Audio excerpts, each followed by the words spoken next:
Pasta is an extremely healthy product. How often do you Every eat? day. You eat pasta every day. Every day.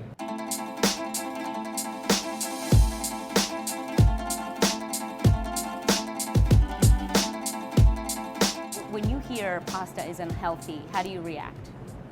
I react that people do not know the facts. Pasta has been the base of the Mediterranean diet since several hundred years. What's changed with the American consumer specifically? We learned that the American consumer really is different than the European consumer, the Italian consumer. They need to be doctorate, they need to change to please more the American consumer, because the Italian recipes are much more simple than the American recipes.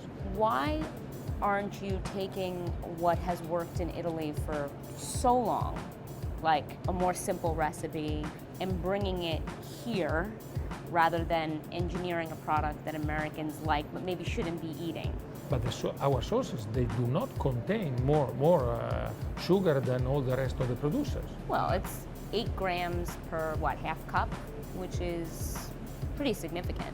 But the recipes are customized for the American consumers. The American consumers like the sauces with this kind of sweetness, profile of sweetness. So there's no plans to reduce sugar? We are planning to reduce salt, sugar, and fats in all our products.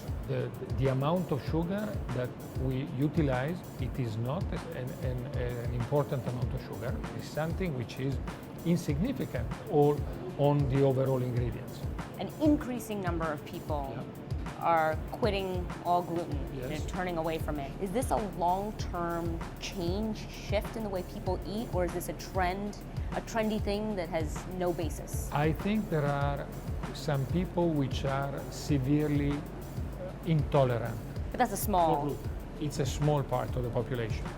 Then people get affected by some fashion issues about food. You remember the cholesterol craze 20 years ago. 10 years ago, the Atkins diet. Now there is the issue about gluten. We are providing a gluten-free product. The important is to give the opportunity to the people to make their choice, because I think it's not a matter of saying that gluten is good or bad. The people think it's good, the people eat pasta. If they don't think it's good, they eat pasta without gluten.